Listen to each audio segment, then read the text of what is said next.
Karomah Gus Dur yang dirahasiakan hingga wafat. 1. Gus Dur dekat dengan pastor.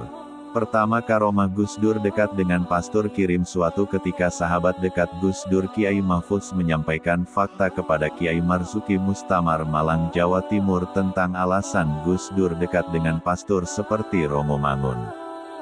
Gus Dur berkata, tujuanku dekat dengan si Romo agar dia menghentikan misi kristenisasinya. Diketahui si Romo seorang misionaris, biasa mendatangi desa-desa terpencil dan membagikan sembako disertai nasihat atau ceramah kekristenan. Setelah Gus Dur dekat dengannya kemudian diajak ke tempat tersebut, akhirnya si Romo pun malu dan sungkan melancarkan misinya karena ada Gus Dur. 2. Gus Dur sering masuk gereja. Kedua, karomah Gus Dur sering ke gereja. Gus Dur pernah ditanya oleh Kiai Marzuki Mustamar tentang mengapa dirinya sering berkunjung ke gereja. Gus Dur pun menjawab, apa tidak boleh aku ikut merawat umat yang terjajah? Apa kamu kira di gereja tidak ada umat Islam yang bekerja di sana? Apa salah bila di gereja aku menyampaikan kebenaran tentang Islam agar mereka mengetahui tentang Islam yang sebenarnya sehingga yang Muslim tetap Islam dan yang Kristen bisa masuk Islam? Kebiasaan Gus Dur juga bertanya dan menasehati para Muslim yang bekerja mencari nafkah di gereja.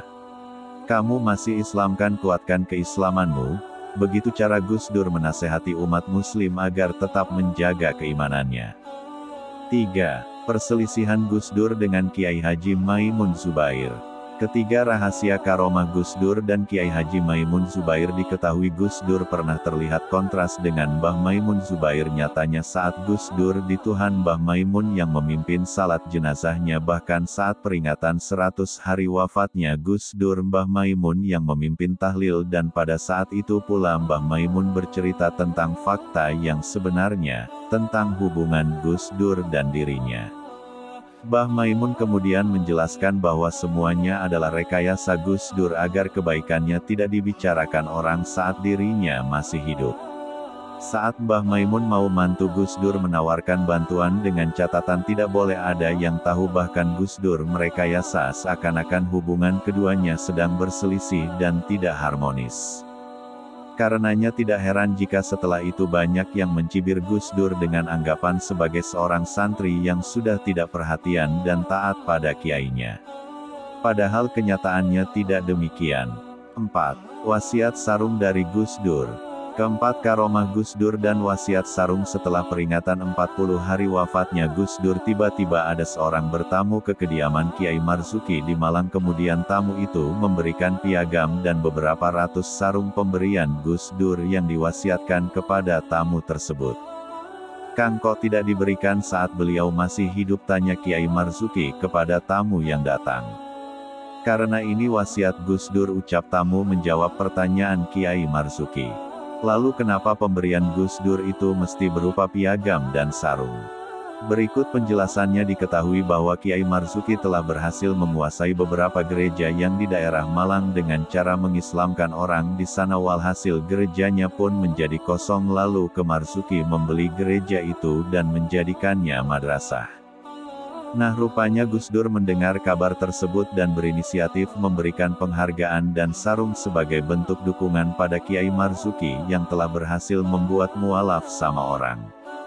Namun Gus Dur sengaja tidak memberikan penghargaannya itu semasa hidupnya semata-mata agar kebaikannya tidak diketahui banyak orang. 5. Gus Dur dan uang 3 miliar. Kelima, karomah Gus Dur dan uang 3 miliar. Setelah peringatan 100 hari wafatnya Gus Dur, ada tamu lagi datang ke kediamannya Kiai Marzuki Mustamar. Kali ini tamu itu menyerahkan 3 koper tas. Setelah dibuka ternyata isi kopernya adalah uang sebanyak 3 miliar rupiah. Tentu saja bukan jumlah yang sedikit. Kemudian tamu tersebut menyampaikan pesan bahwa uang tersebut adalah pemberian Gus Dur agar dibagikan kepada yatim piatu yang ada di Kabupaten Malang. Lagi-lagi Gus Dur tidak mau kebaikannya diketahui banyak orang. 6. Gus Dur dan umat Hindu. Keenam, karomah Gus Dur dan umat Hindu Bali. Setelah kejadian bom Bali, Gus Dur sangat sedih dan bingung memikirkan kondisi keamanan umat Muslim yang ada di sana. Kemudian Ketua Hindu Bali diangkat menjadi Ketua Dewan Syuro PKB oleh Gus Dur. Keputusan ini ditentang banyak orang dari kalangan NU, tapi Gus Dur tetap pada pendiriannya.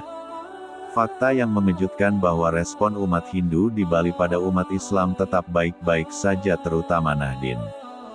Kemudian saat Kiai Marzuki hendak berceramah cukup menunjukkan kartu beliau pun aman berdakwah, kabarnya ketua umat Hindu itu akhirnya memilih masuk Islam. 7. Gus Dur dan Masjid Sepeninggalan. Ketujuh, karomah Gus Dur dan kisah masjid sepeninggal Gus Dur. Banyak sekali ditemukan bangunan masjid dan tanah wakaf yang dari pemberian beliau tersebar di beberapa daerah hingga pulau luar, bahkan sampai ke negara kincir angin Belanda.